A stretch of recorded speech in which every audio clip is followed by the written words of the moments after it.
Google has partnered with the U.S. Department of Defense to help the agency develop smarter drone software. According to a report from Gizmodo, Google has agreed to provide the DoD with machine learning software that will help the department's computers better detect objects in surveillance drone footage. The new partnership, which was leaked from an internal Google mailing list last week and confirmed yesterday, March 6, in a statement, is part of a DoD initiative called Project Maven, also known as the Algorithmic Warfare Cross-Function Team. According to a DoD news release issued last July, Project Maven aims to improve America's ability to win wars with computer algorithms and artificial intelligence by rapidly upgrading the military's ability to analyze drone footage. 5 surprising ways drones could be used in the future.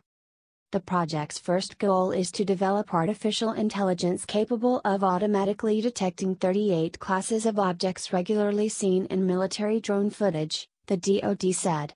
This will ultimately help data analysts parse the millions of hours of video captured each year by drones surveilling combat zones in such countries as Iraq and Syria.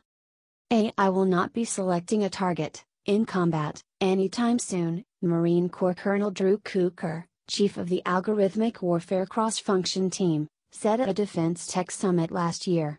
What AI will do is complement the human operator.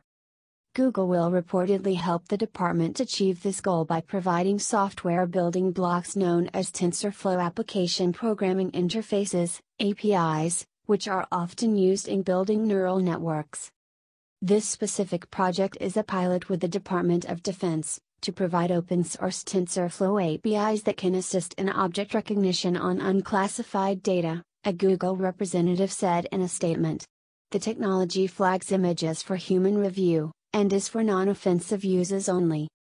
This explanation doesn't sit well with some Google employees, Gizmodo reported, and some staffers are outraged at the company's agreement to lend its technology to controversial drone operations. Countries around the world are nevertheless pouring funding into developing artificial intelligence for military purposes, which Cooker described as an AI arms race. No area will be left unaffected by the impact of this technology, he said. It is unknown whether the DoD is working with any other major tech companies as part of Project Maven at this time, or if Google stands alone.